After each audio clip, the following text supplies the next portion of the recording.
How they come back from school by this time of the day? Uncle, leave me. Oh. It's not that our fine teacher. So I was in the class today. They bring one fine teacher like this. You see this man, the man fine. He get pointed nose. So as you come, they teach us. You come teach us. They look me, they smile. Me self, I come, they smile. You know that kind thing now. So as he teach finish, he come say I should follow him and go to behind the classroom. So I reach there now. He now whisper something for this my ear. He come say, Wait. Don't say the craze. Make no be wetin I dey think o. no. So as he tell me the thing now, he say if we close, my come in house, my come collect mineral. So I come go in house, he come give me this mineral. The thing was cold that time, or e full well. So as I enter find brother room, if you see him bed, him mattress big well. As I sit down for the mattress, my leg no fit even reach floor. Wallahi talai.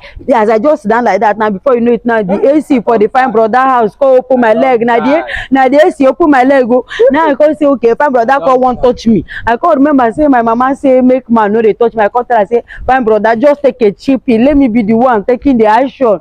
So before you know it now, I come do fine brother like this for nipple. Come down like this for the other nipple. Fine brother come dey do like this. I come say fine brother take it easy now. Fine brother say the thing dey sweet am as I dey do am. I say fine brother please. Shut up. But I tell fine brother say my mama say make I no bring shame to the family. So now make na me don talk throughout. I go call your mama this night. I tell her say I'm tired of you. I don't understand. I go send you back to village.